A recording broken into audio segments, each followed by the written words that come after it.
बंधुओं जयराम जी की अपनों से अपनी बात में स्वागत है। मैं हूँ डॉक्टर संजय पाटीदार। मध्य प्रदेश राज्यसभा की 3 सीटों के निर्वाचन में कांग्रेस की ओर से प्रत्याशी मीनाक्षी नटराजन जी का फॉर्म मध्य प्रदेश चुनाव अधिकारी ने निरस्त कर दिया था। वह इसलिए कि 2022 में तेलंगाना में कांग्रेस के नेता शिवा रेड्डी ने वहाँ की कांग्रेस की महिला कार्यकर्ता को प्रताड़ित किया। उस महिला कार्यकर्ता ने एफआईआर दर्ज की, उसमें मीनाक्षी नटराजन का भी नाम था। महिला उत्पीड़न के खिलाफ जबकि महिला ने मीनाक्षी नटराजन जी ने उस कांग्रेस के कार्यकर्ता का साथ देना चाहिए था, महिला उत्पीड़न के खिलाफ, महिला अत्याचार के खिलाफ आवाज़ उठाना चाहिए थी, वह नहीं होते हुए भी मध्य प्रदेश के कांग्रेस के नेताओं ने भी महिला का साथ न देते हुए, राजनीति करते हुए फॉर्म निरस्ती के विरोध में जगह जगह प्रदर्शन किया। कोई ये पहली बार ऐसा नहीं है कि कांग्रेस के किसी नेता का उनके अंतर कलह, उनके अंतर विरोध, उनकी गुटबाजी, उनकी लापरवाही, उनके अंदरूनी षड्यंत्र, एक दूसरे को नीचा दिखाने की प्रवृत्ति, आंतरिक लोकतंत्र का खत्म होना, ये सब वो कारण थे जिन्होंने इसके पूर्व में भी कांग्रेस के लोकसभा के प्रत्याशियों के फॉर्म निरस्त हुए हैं। ये कोई पहला कारण नहीं है। कांग्रेस ने अपने पूर्व के अनुभवों से, अपने पूर्व की गलतियों से सीखा नहीं है।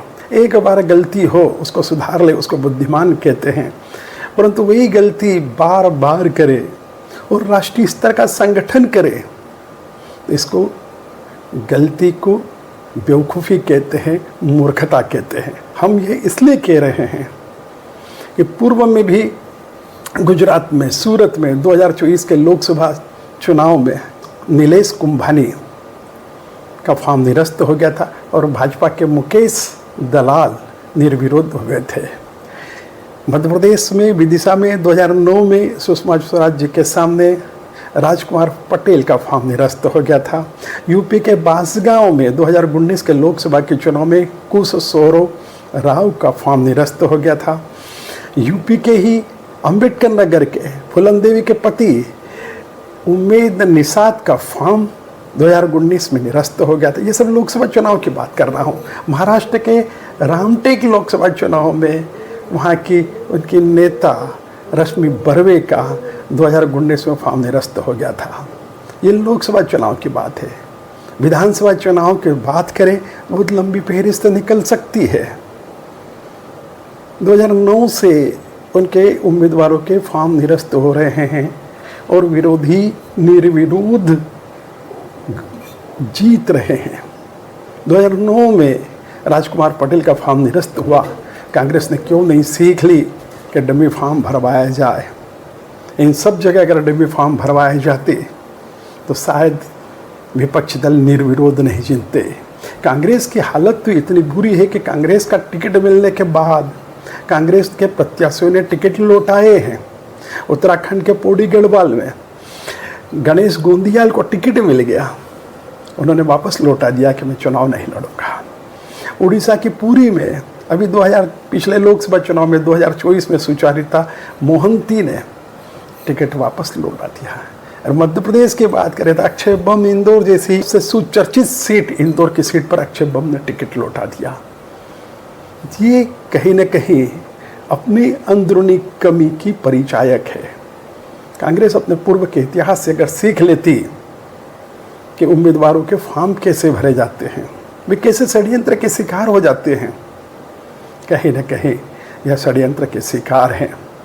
और तेलंगाना से ही भारतीय जनता पार्टी के मध्य प्रदेश के नेताओं का कहना है कि उन्हें कांग्रेस के नेताओं ने ही यह सूत्र पकड़ाए हैं।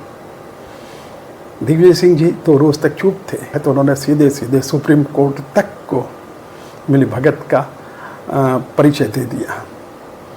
कांग्रेस सीखे कि किस प्रकार से फॉर्म भरे जाते हैं। बड़े बड़े वकील तो आप सुप्रीम कोर्ट में लगा देते हैं, परंतु उन वकीलों का, उन अधिवक्ताओं का उपयोग, उनकी बुद्धि का उपयोग फॉर्म भरवाने में भी करे तो शायद कांग्रेस को ये जलालत, इस बेइज्जती से बचने का और लोकतांत्रिक प्रक्रिया में शुद्र से चुनाव लड़ने की मोहलत मिल सकती है। आज उनका फॉर्म निरस्त हो गया। सुप्रीम कोर्ट ने भी मीनाक्षी नटराजन का टेक्निकल बैकग्राउंड पर आज उनका फॉर्म निरस्त कर दिया। शायद इस इंदौर की अक्षय बम की घटना से, मध्य प्रदेश के राज्यसभा के चुनाव मीनाक्षी नटराजन की घटना से शायद आने वाले समय में कांग्रेस कुछ सीख ले, यही हम ईश्वर से प्रार्थना करते हैं। बहुत बहुत धन्यवाद, बहुत बहुत आभार।